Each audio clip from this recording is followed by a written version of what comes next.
Hey guys, Ripper here, back with another tutorial today. So basically, to win the game, you just have to aim at people and shoot.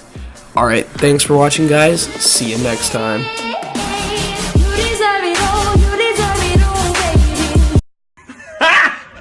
Got him! I'm just kidding gamers, I wouldn't do that to you guys. But anyways, welcome back. I will be doing another Apex Legends tutorial and it will be on Bloodhound again, as you must have noticed in the title. The reason I'm doing another guide on Bloodhound is because my last one lacked many things. It lacked all the information that made it a guide, so today I will actually be showing you how to play efficiently as Bloodhound. Hope you guys enjoy. In today's video, I will be going over more than just Bloodhound's abilities and how to use them. I'll go over how to play Bloodhound early game, mid game, and late game. To start off the video, I will give you an overview of his abilities, but you can obviously skip that if you already know how to use them. Bloodhound doesn't really have any escape or defensive abilities like the other legends do, so I will be giving you some tips on how to survive throughout the game as well. And yeah, it's more than just aiming and shooting. So let's get started with abilities. As I said before, if you already know what each of these do, feel free to skip ahead to the next part of this video. Timestamp will be in the description. So, Bloodhound's passive ability is called Tracker, and for those of you non-mobile players that just might not know what passive means, it basically just means it's an ability that is active all the time. With that being said, his passive ability lets you see enemies' tracks and allows you to gather information at all times. This makes Bloodhound a really useful team member because you guys should always know where enemies are, especially when paired with a Wraith. You should always be following an enemy's tracks except for looting, and whenever you do find an enemy squad, you will have the advantage of surprise or third party.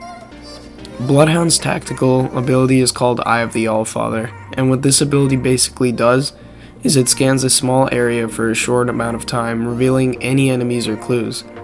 This ability is very useful for clearing areas like large buildings because you will know if anyone is inside of one. You really won't be using this ability very often late game, however early game when looting, it will be nice to know what areas you want to stay away from if you don't have a gun. Lastly, Bloodhound's ultimate is Beast of the Hunt, which will probably be your second most useful ability after Tracker. This ability is really nice, especially for those of you who play really aggressively, and this ability can be used in many ways. You can either pull out a shotgun and fight close range or snipe at people from a distance.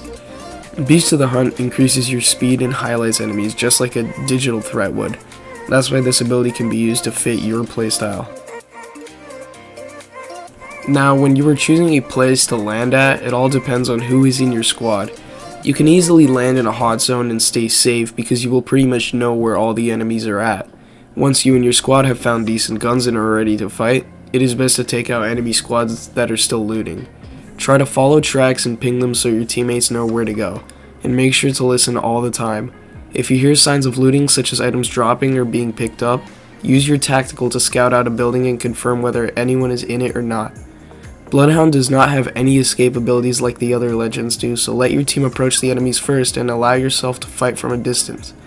If you come across any ultimate accelerants, be sure to ping them if you are playing with a lifeline. Now, in mid-game, you and your squad should focus on looting some more, and once you are satisfied with your gear, you can search for other teams to potentially third party.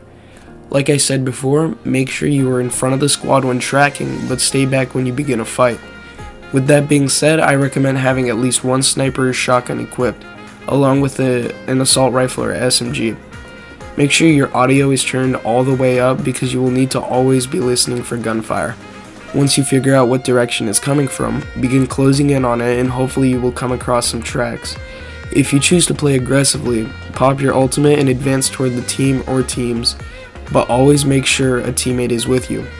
Legends like Wraith, Bangalore, or Pathfinder could easily escape a situation like that if they're alone, but as Bloodhound you can't really go too far if you are hit bad.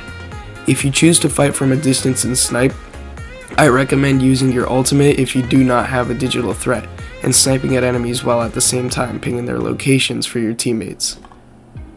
So in late game situations where there could be 2 to 5 squads left, focus on shield regen items and stock up on ammo. By late game you should have a decent backpack and will be able to carry more items. I recommend waiting for there to be only 3 squads remaining, allowing you or your squad to third party them while they are low on health, or finish off the team that won the fight. As you become more and more experienced with Bloodhound, you could potentially become unstoppable, because every legend, no matter how bad they may seem, can be played really good if the player is experienced. As you come across tougher opponents, it is better to play from a distance, and you will notice that playing aggressively is more risky than playing passively. In conclusion today guys, I really hope this video helps you improve as Bloodhound, and I hope you enjoyed the video as well. If you consistently follow these tips, you should become a really good Bloodhound player, but don't forget to practice your aim as well.